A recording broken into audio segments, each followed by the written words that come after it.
नमो अरिहन्ताणं नमो सिद्धाणं नमो आर्याणं नमो वज्रायाणं नमो लोये सवसाहुणं मङ्गलं भगवान् वीरो मङ्गलं गौतमो गणी मङ्गलं कुन्दकुन्दार्यो जैनधर्मोऽस्तु मङ्गलं सर्वमङ्गलमाङ्गल्यं सर्वकल्याणकारकम् प्रधानं सर्वधर्माणां जैनं जयतु शासनं जैनं जयतु शासनं सर्वव्यापैक चिद्रूप स्वरूपाय परात्मने सोपलब्धि प्रसिद्धाय ज्ञानानंदात्मने नमः।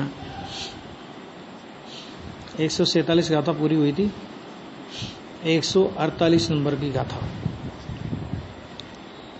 जिन प्राणों की चर्चा आई थी, 4 प्राणों की चर्चा की थी ना, विस्तार से 10 और सामान्य रूप से 4। तो अब ये कहते हैं अब प्राणों का पौद्गलिकपना सिद्ध करते हैं, यानी ये जो प्राण हैं ये पौद्गलिक हैं, इस बात को सिद्ध करते हैं। देखो, जीवो पाणिनि बद्धो मोहादि एहिम कम एहिम उवभुञ्जं कम फलम गच्छति अन्येहि कम मेहि मोहादि कर्म निबन्धति संबंध पामी प्राणनो जीव कर्म फल उपभोग करता बंध पामे कर्मनो। बहुत अच्छा। देखो, मोहादिक कर्मों से बंधा हुआ होने से जीव प्राणों से संयुक्त होता हुआ कर्म फल को भोगता हुआ अन्य कर्मों से बंधता है। कितनी बढ़िया बात कह दी। मोहादिक कर्मों से बंधा हुआ, पहला कारण। वर्तमान अवस्था में द्रव्य स्वभाव तो बनता नहीं है, लेकिन वर्तमान अवस्था में मोह कर्म के साथ में निमित्त नैमित्तिक संबंध है ना, तो इसलिए कहा कि मोहादिक कर्मों से बंधा हुआ होने से एक जीव क्या करता है कि प्राणों से संयुक्त होता है। मोहादि कर्म हैं, उनसे बंधा है, तो प्राणों का संयोग भी होता है। और जब प्राणों का संयोग होता है तो फिर क्या करता है वो कि कर्म फल को भोगता हुआ, कर्म फल को भोग के फिर क्या करता है, अन्य कर्मों से बनता है। तो कितनी बढ़िया बात गई। मोह कर्म से बंधा है, इसलिए प्राणों का संयोग होता है, मतलब उनसे संयुक्त होता है। ठीक है। और प्राणों से संयुक्त होता है तो क्या करता है फिर कि कर्म फल को भोगता है। तो कर्म फल को भोगता है तो फिर क्या होता है कि फिर कर्मों से बनता है ना। और ये ऐसी परंपरा अनादिकाल से लेकर आज तक चली आ रही है। कर्म का बंध, प्राणों का संयोग, कर्म फल का भोगना, फिर नया कर्मों का बंध। हाँ? ये चल रही है अभी। ये जो चक्कर है ना, कि ये चक्कर निरंतर चल रहा है। और इस चक्कर को तोड़े कब? देखो, इसमें एक बहुत मार्मिक बात समझना कि ये जो सारा खेल चल रहा है, इस खेल में द्रव्य स्वभाव को देखो तो उसका कोई योगदान नहीं है। तोड़ने की वो भी तो चाहिए ना कहीं न कहीं व्यवस्था। तो तोड़ने की व्यवस्था कहां से बनेगी कि ये जो कर्मों से बंधा, तो कर्मों से बंधा तो द्रव्य स्वभाव बंधा कि पर्याय में निमित्त नैमित्तिक संबंध की अपेक्षा से बंधन। द्रव्य स्वभाव नहीं बनता कभी भी। द्रव्य स्वभाव को कभी प्राणों का संयोग नहीं होता। द्रव्य स्वभाव कभी कर्म के फल को नहीं भोगता, और द्रव्य स्वभाव नए कर्मों से नहीं बनता। लेकिन द्रव्य स्वभाव को भूलने पर पर्याय में ये परिस्थिति बनी, कर्मों का संयोग हुआ, प्राणों का संयोग हुआ, कर्म फल का भोगना हुआ, नए कर्मों का बंध हुआ। और इस तरह ये जन्म मरण का चक्र अपने द्रव्य स्वभाव को भूलने से अनादिकाल से चल रहा है। अज्ञानी को द्रव्य स्वभाव को भूलने से और ज्ञानी को द्रव्य स्वभाव की अस्थिरता के कारण दो चार भव बचे हैं। वो ज्ञानी को भी है ना भव, तो अभी तो अपन कहें ज्ञानी तो द्रव्य स्वभाव को भूलता नहीं, ये भूलता नहीं तो अस्थिरता तो है ना अभी। भाई जो पूर्व के बंधे हैं और वर्तमान में अस्थिरता के कारण उधर उतना विकल्प जाता है, पूर्ण स्वरूप में स्थिर नहीं हो पाता, तो ये होता है। लेकिन अज्ञानी को तो स्वभाव को भूल करके हो, मतलब अज्ञानी को स्वभाव के तिरस्कार में ये सब परिणाम होते हैं और ज्ञानी को स्वभाव की अस्थिरता में हो जाते हैं। तो अस्थिरता का दोष कम नहीं है, ज्यादा नहीं है, लेकिन अज्ञानी का दोष ज्यादा है। आगे समझ में, मतलब दोष अज्ञान का ज्यादा है, अस्थिरता का उतना नहीं है। मतलब वो तो कमजोरी है, वो तो दोष है, और सच में जान रहा है और उससे संबंध तोड़ चुका है। वो तो तोड़ चुका है, उससे संबंध तोड़ चुका है। जैसे ये पंखा चल रहा है अभी, और पंखा चलते हुए अपन ने बटन बंद कर दिया, तो बटन बंद कर दिया तो जो घूमता हुआ दिख रहा है वैसा तो ज्ञानी के परिणाम है, और बटन चालू है और पंखा घूम रहा है, ऐसा अज्ञानी का परिणाम है। आ गया? वो चलता हुआ दिखता है लेकिन चल नहीं रहा, वास्तव में रुकने के लिए है। वो प्रति समय उसकी गति धीमी धीमी धीमी धीमी धीमी धीमी पड़ती जा रही है। ये समझने की ये बात। अब देखो बहुत अच्छी बात, अब यहां तो क्या है कि जो ये प्राण है ना, इन प्राणों को पौद्गलिक सिद्ध करना है, क्योंकि ये व्यवहार जीवत तो बताया था ना, तो ये व्यवहार जीवत है पौद्गलिक। ये कह रहे हैं मोहादिक पौद्गलिक कर्मों से बंधा हुआ होने से जीव प्राणों से संयुक्त होता है।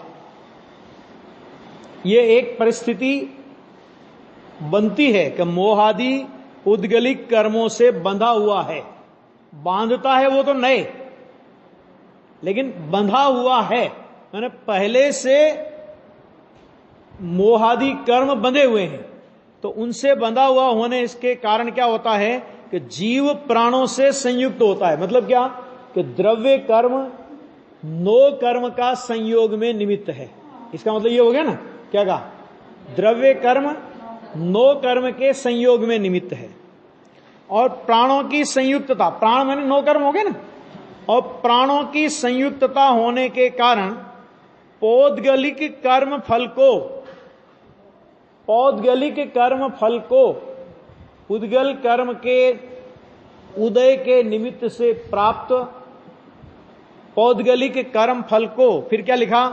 मोही रागी द्वेषी जीव अज्ञानी मोह राग द्वेष पूर्वक भोगता हुआ। माने वो जीव कैसा है कि जीव है मोही रागी द्वेषी, माना अज्ञानी। मोही कहा ना, मोही रागी द्वेषी अज्ञानी है, और अज्ञान माने मोह राग द्वेष पूर्वक ही भोगता है। क्या मतलब? देखो इसको ऐसे समझो, किसी भी संयोग को जीव भोगता है, ऐसा बोला जब बोलने में तो ऐसा आएगा, इतना समझाए, इतना बोले बिना समझा नहीं सकते। तो एक तो उस संयोग को सुख बुद्धि पूर्वक भोगता है, इसमें से मेरा सुख आएगा, तो इसका नाम हुआ मोह पूर्वक भोगना। मोह पूर्वक भोगने का मतलब क्या कि सुख किसमें से आता है? आत्मा में से या पांच इंद्रिय के विषय भोगों में से? आत्मा में से सुख आता है। तो आत्मा के सुख का तो पता नहीं, आत्मा के सुख का अंश प्रकट नहीं हुआ, पांच इंद्रिय के विषयों में सुख आएगा, इसमें से सुख आता है, ऐसा मान करके पांच इंद्रिय के विषयों को भोगता है। इसको बोलते हैं मोह सहित भोगना। और राग द्वेष पूर्वक भोगने का मतलब क्या है? उस संयोग में इष्ट मान करके भोगना, ये अच्छा है, और कभी कभी अनिष्ट मान करके भी भोगता है। अरे भैया बहुत बुरा है, खाना पड़ रहा है, बहुत बुरा है, दवा कड़वी बहुत बुरी है, लेकिन क्या करे, खाना पड़ता है। समझ लेना ऐसे समय। तो ऐसे राग द्वेष पूर्वक, और स्वयं कैसा के रागी द्वेषी मोही अज्ञानी है, और अज्ञान में राग द्वेष मोह पूर्वक भोगता हुआ पुनः भी अन्य पौद्गलिक कर्म से बनता है। ज्ञानी को तो क्लीन चिट है, क्यों क्लीनचिट है? देखो एक चीज समझ लेना, अस्थिरता जन्य दोष तो ज्ञानी को है, लेकिन जिनवाणी उसे जगह जगह गौण करती है। क्यों गौण करती है? आपने पंच परावर्तन का स्वरूप पढ़ा होगा, तो पंच परावर्तन ये अज्ञानी के होते हैं कि ज्ञानी के होते हैं? द्रव्य परावर्तन, क्षेत्र परावर्तन, काल परावर्तन, भव परावर्तन और भाव परावर्तन।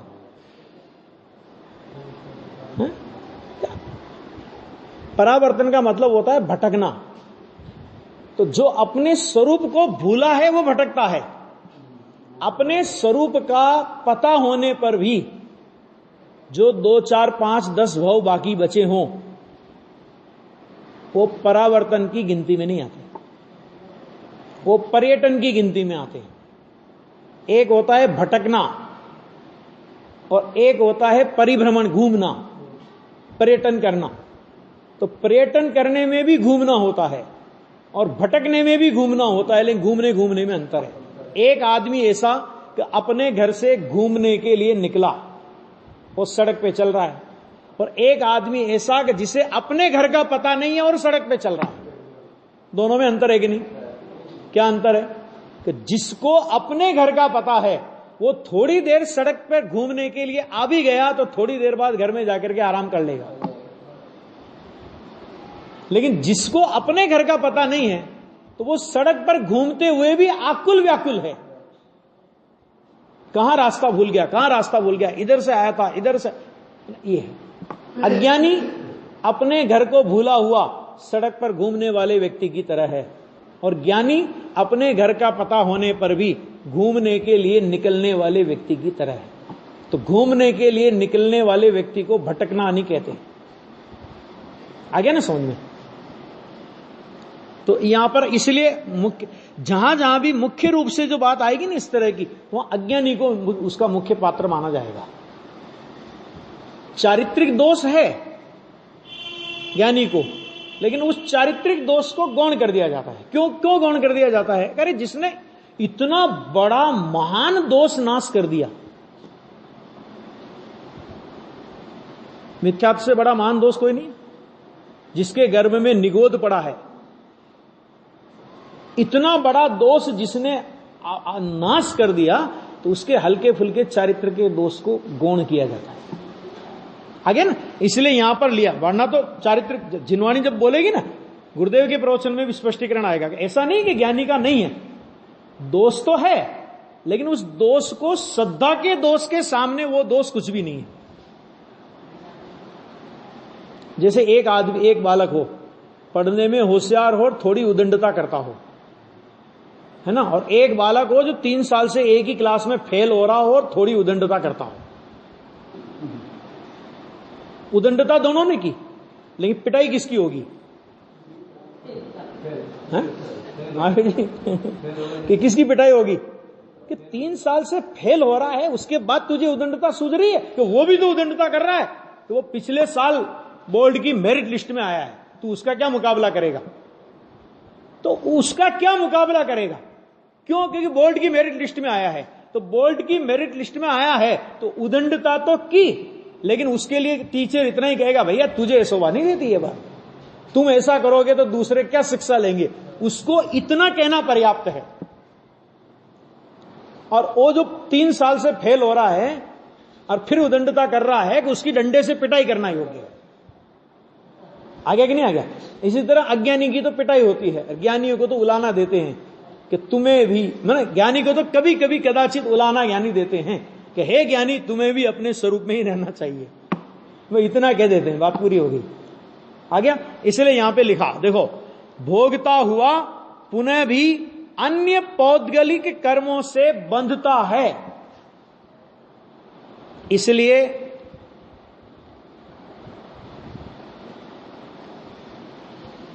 पौद्गलिक कर्म के कार्य होने से, अब ध्यान देना, पौद्गलिक सिद्ध करना है ना, क्या कह रहे हैं कि ये जो ये है, ये क्या है, ये प्राण वगैरह, कि ये पौद्गलिक कर्म के कार्य हैं, माने पौद्गलिक कर्म इनका कारण है, भले निमित्त कारण है, माने पौद्गलिक कर्म वो है कारण, और ये प्राणों की प्राप्ति होना ये क्या है? ये नैमित्तिक माने कार्य, तो पौद्गलिक कर्म का कार्य होने से एक बात। नंबर 2, पौद्गलिक कर्म का कारण होने से नए पुद्गल कर्मों को बांधेगा, क्योंकि उन प्राणों से भोगेगा और भोग करके नए कर्मों को बांधेगा।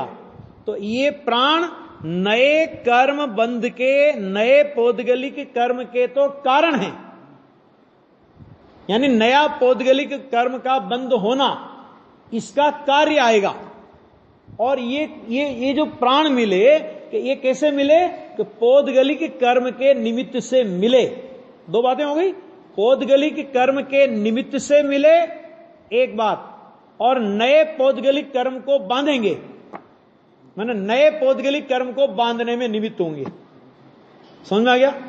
पुराने पौद्गलिक कर्म का नैमित्तिक है, यूं समझो इसे, पुराने पौद्गलिक कर्म का नैमित्तिक है और नए पौद्गलिक कर्म का निमित्त है। आगे बात समझ में ना आ गया? होने से पौद्गलिक ही निश्चित होते हैं। अरे इसी न्याय से तो राग को पुद्गल कह दिया समय सार में। क्यों कह दिया? क्योंकि पुद्गल कर्म के उदय से होता है, तो पुद्गल कर्म के उदय का कार्य है और नए पुद्गल कर्म को बांधता है, तो नए पुद्गल कर्म के बंधने में कारण है। समझ में आ गया? तो राग को पौद्गलिक कह दिया वहां। इसी न्याय से, न्याय यही है समझ में आ गया कि नहीं आ गया? न्याय यही, जिस न्याय से यहां इन प्राणों को पौद्गलिक कहा, उसी न्याय से वहां राग को पौद्गलिक कह दिया समय सार में। और पौद्गलिक ही नहीं कह दिया, इतना कह दिया रागी तो पुद्गल है। समय सार की गाथा है अजीव अधिकार की, तो जीव रागी नहीं है। क्योंकि जीव रागी हो तो जीव की अनुभूति करें, तो अनुभूति में राग का अनुभव होना चाहिए, अनुभूति से भिन्न है, इसलिए वो रागी नहीं है। इसी तरह यहां लगा लो कि अगर ये प्राण जीव के हों, तो जीव की अनुभूति होने पर जो जीव का हो उसका अनुभव होना चाहिए कि नहीं होना चाहिए? अनंत गुण आत्मा के हैं, अनंत गुणों की निर्मल परिणतियां आत्मा की है, तो उनका वेदन होता है। प्राणों का वेदन नहीं होता, राग का वेदन नहीं होता, कसाय का वेदन नहीं होता। इस न्याय से उन्हें पुद्गल का, इसी न्याय से यहां प्राणों को पुद्गल कह दिया। आ गया? अब 149 नंबर की गाथा।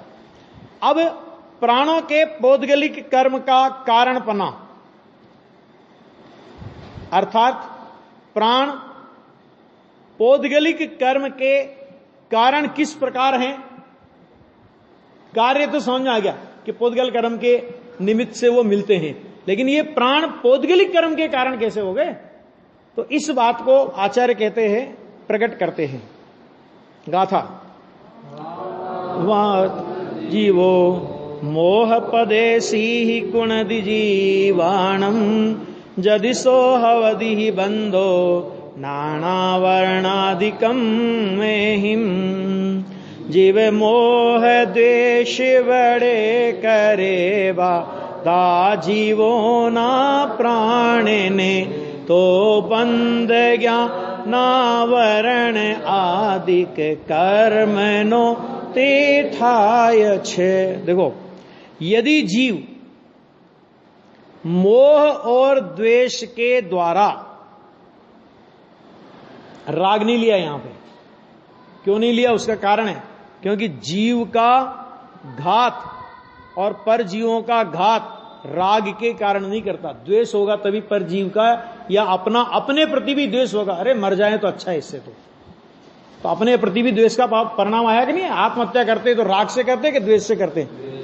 कसाई से करते हैं ना, क्रोध से, है ना? या मान भंग हो गया तो करते हैं आत्महत्या, तो वो क्रोध, वो द्वेष से होती है, मोह तो है ही उसमें।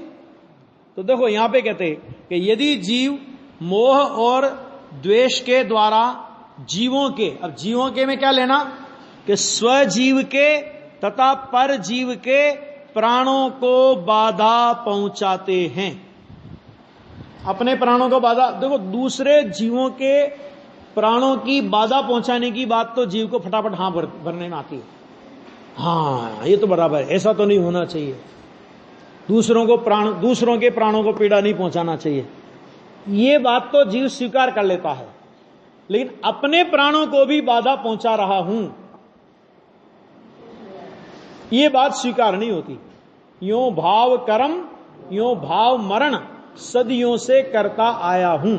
भाव मरण, भाव कर्म माने मोह राग द्वेष, और मोह राग द्वेष रूप जब भाव कर्म होता है तो उससे आत्मा की निर्विकल्प वीतरागी शांत परिणति का घात होता है, अर्थात वीतरागी परिणति प्रकट नहीं होती। उसको बोलते भाव मरण। भाव कर्म और उससे होने होता है भाव मरण।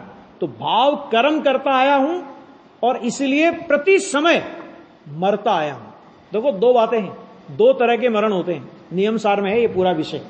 दो तरह के मरण, कि एक तो आयु पूरी हो जाए ना तभी इस शरीर को छोड़ करके दूसरे शरीर में आत्मा चला जाता है, वो तो जीवन में एक बार होता है, द्रव्य मरण। और एक मरण प्रति समय हो रहा है, दो तरह से, कि हर समय आयु का निश्चय के कम हो रहा है कि नहीं हो रहा है। बोलो, अपन लोग जितनी आयु लेकर के आए उसमें से एक समय में एक निश्चय खिर रहे हैं कि नहीं खिर रहे हैं। तो हर समय मर रहे हैं, और साथ में राग द्वेष मोह तो है ही, आया कि नहीं है। तो प्रति समय मर रहा है जीव। आत्मा की अनुभूति के बिना तो प्रति समय मरण ही है। तो वो यहां पे कह रहे हैं कि स्वजीव के तथा परजीव के प्राणों को बाधा पहुंचाते हैं। ठीक है, तो पूर्व कथित पहले कहे गए ज्ञानावरणादि कर्मों के द्वारा बंद होता है। आ गया, अपने प्राणों को बाधा पहुंचाते हैं और पर के प्राणों को बाधा पहुंचाते हैं। तो पूर्व कथित ज्ञानावरणादि कर्म, 7 कर्मों का बंध, आयु कर्म को छोड़कर 7 कर्मों का बंध निरंतर होता है कि नहीं, निरंतर होता है ना। और यहां तो बाधा पहुंचाने की बात है, तो गारंटी से पाप कर्म तो बनता ही बनता है। अरे कदाचित रक्षा का परिणाम करे, ध्यान से सुनना अभी, कि पर जीव की रक्षा का भाव किया तो पर जीव की रक्षा के भाव में भी स्वजीव के प्राणों को बाधा पहुंचाई। अब ध्यान से सुनो जरा, न्याय है इसमें। क्या कहा, दो बातें हुई, अपने स्वजीव के प्राणों को बाधा पहुंचाना और पर जीव के प्राणों को बाधा पहुंचाना, माने कष्ट देना। अब कोई कहे जी हम पर जीव को कष्ट नहीं देते, हम तो पर जीव की रक्षा करते, हम तो साधु होकर के भी गौशाला चलाते, तुम क्या बात कर रहे हो, इतने जीवों की रक्षा कर रहे हैं हम तो नहीं कर रहे कि नहीं कर रहे। कितने जीवों की दया पाल रहे हैं हम लोग, कि भाई साहब पर जीवों की दया पालने में भी अपने जीव का घात है। ये बात क्यों नहीं समझ में आती है नरेंद्र जी, धरती हिल जाए ऐसा है। हम क्या करते हैं कि दूसरे जीवों की रक्षा का अभिमान करके अपने को धर्म धुरंधर मान के बैठते हैं। नहीं, अपने को धर्म धुरंधर नहीं मान के बैठे। ये सब हिंदूवादी सभ्यता का प्रभाव नहीं है कि गाय को बचाएंगे। क्यों भाई, और जानवरों ने क्या पाप किया है, उनकी शालाएं क्यों नहीं बनाते हो, गाय की ही क्यों। कि देश के सभी हिंदूवादी लोग हमें अच्छी नजर से देखें, ये अभिप्राय है उसके अंदर। माने द्वेष जैन का धारण किया हुआ है, लेकिन अभिप्राय में हिंदुत्व पड़ा हुआ है। वो तो छोड़ो, हम कहते हैं पर जीव की रक्षा। तो पर जीव की रक्षा में ये तो वो घात वाली बात तो गई, लेकिन पर जीव की रक्षा में भी स्वजीव के प्राणों का घात होता है। ये बात ख्याल में आती कि नहीं आती, ये बताओ पहले। हिंसा की परिभाषा पढ़ो पुरुषार्थ सिद्धि उपाय में, क्या कहा, हिंसा किसे कहा। अपने आत्मा में रागादि भाव की उत्पत्ति होना, इसका नाम हिंसा है। और आत्मा में मोह राग द्वेष की उत्पत्ति नहीं होना, इसका नाम अहिंसा है। ये जिन धर्म का संक्षेप है। रागादि में ये तो नहीं लिया कि अशुभ राग की उत्पत्ति होना हिंसा है और शुभ राग की उत्पत्ति होना हिंसा, ऐसा तो नहीं लिया। अरे जिसे व्यवहार से अहिंसा कहते हैं तो व्यवहार से, शुभ भाव को व्यवहार से अहिंसा कहा ना। इसका मतलब क्या हुआ कि इसका मतलब यह हुआ कि वो निश्चय से हिंसा है।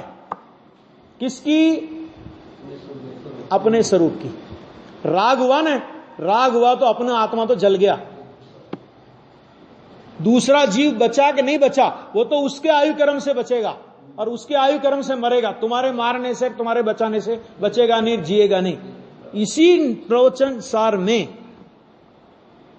85 नंबर की गाथा में दर्शन मोह के चिन्ह के अंतर्गत एक बहुत मार्मिक बात कही गई थी। कौन सी बात कही गई थी? कि तिर्यंच और मनुष्यों के प्रति करुणा भाव ये दर्शन मोह का चिन्ह है। निकाल लो गाथा। अभी देखो, ऐसा कोई अपने को लगे कि ये सब मन की ठोके जाते क्या है। देखो इसमें गाथा पढ़ो।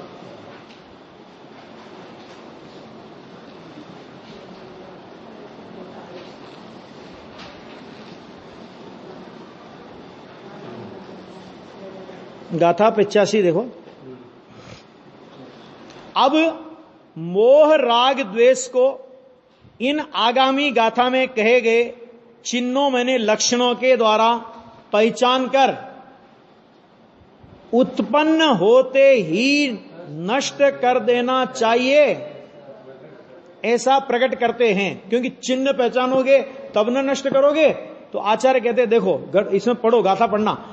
अठे अज अज धा गहनम करुणा भावो यतिरिय मणु एसु विषयेषु यपसंगो मोह सद्दाणी लिंगाणी।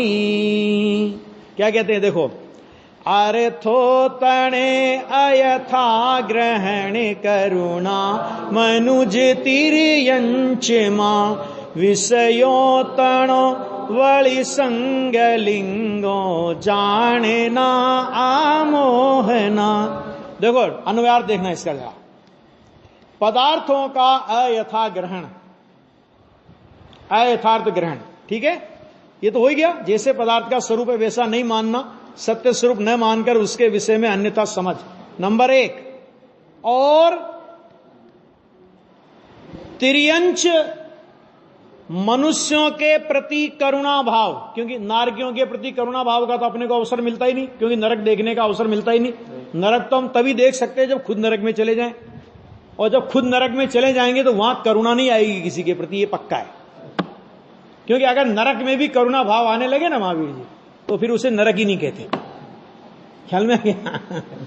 और देवों के प्रति करुणा का कोई सवाल नहीं। करुणा के लिए कौन दिखते अपने को? मनुष्य और तिर्यंचों के प्रति करुणा भाव।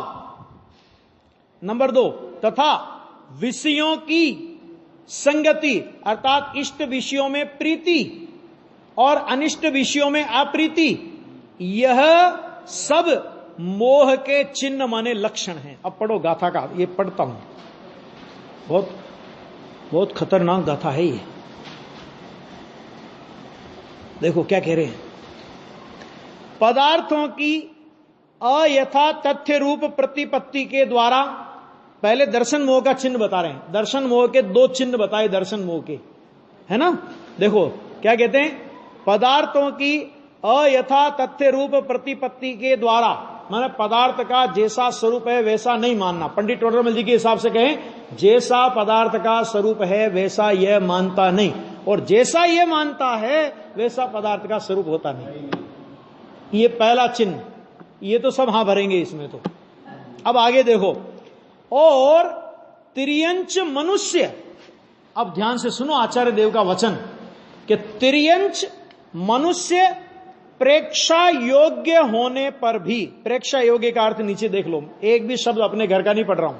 प्रेक्षा योग्य माने मात्र प्रेक्षा भाव से, दृष्टा ज्ञाता रूप से, मध्यस्थ भाव से देखने योग्य। मध्यस्थ भाव का मतलब होता है वीतराग भाव से, न राग न द्वेष के प्रेक्षा योग्य होने पर भी उनके प्रति करुणा बुद्धि से मोह को जानकर। करुणा बुद्धि, करुणा बुद्धि का मतलब क्या होता है? मैं पर जीव को बचा सकता हूं, पर जीव को सुखी कर सकता हूं, पर जीव की रक्षा कर सकता हूं, पर जीव को छुड़ा सकता हूं, पर जीव को अनुकूलता दे सकता हूं, पर जीव का भला कर सकता हूं। समझ में आ गया? अभी उसका उल्टा पक्ष छोड़ देना, क्योंकि करुणा बुद्धि की बात है ना। तो ऐसा अभिप्राय पूर्वक जो तिर्यंच और मनुष्यों के प्रति करुणा का भाव आया, ऐसे अभिप्राय पूर्वक जो करुणा का भाव आया, आचार्य कहते वो मोह का चिन्ह है, दर्शन मोह का चिन्ह। क्या मतलब? कि भले ही उस करुणा भाव से तू थोड़ा सा पुण्य बांध लेगा, लेकिन उससे अनंत गुणा मिथ्यात्व का पाप बांधेगा। गले नहीं उतरेगी बात एकदम। क्या कहो? दबा साहब कैसी बातें कर रहे हो? अरे सुनो, कि हमने ये माना कि मैं इसे बचा सकता हूं। ध्यान से सुनना, इसका मतलब क्या हुआ? कि हमने उस जीव के स्वतंत्र अस्तित्व की अपने अभिप्राय में हत्या की। बोलो, जीव को बचाया तो एक को थोड़ी देर के लिए मानना, बचाया माने हमने बचाने का विकल्प किया और उसका आयु कर्म शेष था, वो बच गया। हमने सुखी करने का विकल्प किया और उसके साता वेदनी का उदय था, उसको अनुकूल संयोग मिल गए। ठीक, लेकिन हमारा अभिप्राय क्या था? मैं इसको बचा सकता हूं। तो जो उस एक जीव के प्रति ही हमारा ऐसा अभिप्राय है, या विश्व के समस्त जीवों के प्रति ऐसा अभिप्राय है?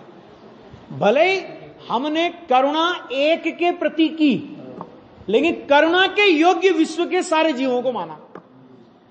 नहीं आया समझ में? मनोज भाई आया कि नहीं? भले ही हमने सुविधा एक जीव को दी, लेकिन अभिप्राय में यह माना कि मैं अनंत जीवों को सुविधा दे सकता हूं। इसका मतलब क्या हुआ? तो उन अनंत जीवों का अपना स्वतंत्र अस्तित्व था। उन अनंत जीवों के स्वतंत्र अस्तित्व का तूने अपने अभिप्राय में नाश कर दिया। तो एक जीव को बचाने निकला और सारे विश्व के जीवों का हत्यारा हो गया। नहीं आई बात समझ में? आया? इसलिए कहा, मैं नहीं कह रहा हूं, इसी प्रवचन सार में है, चरणानुयोग सूचक चूलिका में, कि द्रव्यलिंगी मुनि को सटकाय के जीवों का हत्यारा कहा है। घातक, हत्यारा नहीं कहो, घातक कह दो। अच्छा, घातक कह दो। घातक क्यों कहा? अभी आप पूछोगे घातक क्यों कहा? वो तो सटकाय जीवन हनन थे, सब विधि दरव हिंसा टरी। नहीं, रागादि भाव तो वो तो होता ही नहीं। उसको रागादि भाव मिटार दे तो भावलिंगी हो जाए, द्रव्यलिंगी है ना। तो सटकाय जीवन हनन थे और सब विधि द्रव हिंसा टरी, कि सब प्रकार से द्रव्य हिंसा टल गई उसके। 6 काय के जीवों की हिंसा नहीं करता। अब बताओ, उसको सटकाय के जीवों का घातक कैसे कहते हो? तो इसलिए कहते हैं कि वो ये मानता है कि मैं 6 काय के जीवों की रक्षा कर सकता हूं। तो 6 काय के जीवों की रक्षा का कर्ता अपने को मानने वाला अपने अभिप्राय में 6 काय के जीवों का घातक है। इसलिए प्रति समय मिथ्यात्व और अनंतानुबंधी का महापाप उसको बंध रहा है। वो उससे बच नहीं सकता, भले ही बाहर में 28 मूल गुणों का निरतिचार पालन करता हो। समझ में आ गया? जितना 28 मूल गुणों से जितना पुण्य बांधा, उससे अनंत गुणा पाप मिथ्यात्व का और अनंतानुबंधी का बांध लिया। आई बात समझ में? इसलिए कहा दर्शन मोह के चिन्ह में डाला है। जैन दर्शन को समझना, जैन दर्शन को गले उतारना बहुत गहरी बात है और बहुत टेढ़ी खीर है। सोच सकते अपन ये हैं, अपन तो उसको अहिंसक धर्मात्मा मानते। ये उसकी बात नहीं, अपनी भी बात है। अपन ने दूसरों की बात थोड़ी। अपन ने ऐसा अनंत बार किया। 9वें ग्रेवक तक गया, उस शुभ परिणाम से 9वें ग्रेवक गया। कैसा? फिर वो सटकाए के जीवों का घातक कैसे हो गया?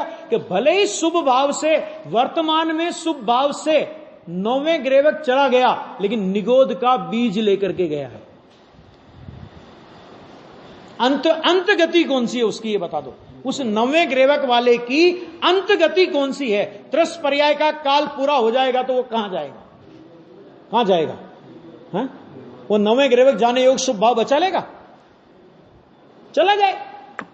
अज्ञानी को पुण्य का उदय फटाफट आता है। क्यों आता है? क्योंकि पुण्य भोग के पाप में जाना है, उसको नरक निगोद में जाना है। अज्ञानी को पुण्य का उदय फटाफट पहले आ जाएगा। क्यों पहले आ जाएगा? पहले इसको निपटा ले हिसाब किताब को। क्यों? क्योंकि अब अनंत काल तक तो तुझे निगोद रहना है। तो ये मत समझो कि अज्ञानी के पुण्य का उदय आया इसलिए अज्ञानी कुछ अच्छा होगा। अज्ञानी को तो पुण्य का उदय पहले आएगा। क्यों पहले आएगा? क्योंकि थोकबंद पाप पड़ा हुआ है उसके पीछे। समझो क्या कहा? ध्यान, न्याय है ये, करणान योग का न्याय है, मेरा न्याय नहीं है। जरा सा शुभ भाव और उस जरा से शुभ भाव के पीछे मिथ्यात्व और अनंतानुबंधी का थोकबंद पाप पड़ा है। मिथ्यात्व और अनंतानुबंधी तो पाप ही है ना, सीधा सीधा। मोहनी कर्म की प्रकृतियां तो पाप प्रकृतियां हैं। तो पाप अधिक है और पुण्य कम है। समझ में आ गया? तो जो कम है उसको पहले भोग लो और उसका हिसाब किताब पूरा करो। क्यों? क्योंकि अब अनंत काल तक, तो अनंत काल का मतलब समझो कि एक बार यदि जीव निगोद में चला गया, 2.5 पुद्गल परावर्तन काल वहां से निकलना नहीं होगा। अधिकतम काल है 2.5 पुद्गल परावर्तन काल तक लग सकता है। और 2.5 पुद्गल परावर्तन का मतलब क्या, जरा समझ लो। एक पुद्गल परावर्तन के अनंतवें भाग में अनंत कल्प काल बीतते हैं और एक कल्प काल 20 कोड़ा कोड़ी सागर का होता है। लगा लेना हिसाब किताब। जीव को पता नहीं है मिथ्यात्व का पाप कितना है। समझ में आया ना? गुरुदेव इस महापाप से छुड़ाने के लिए इस भरत क्षेत्र में आए थे।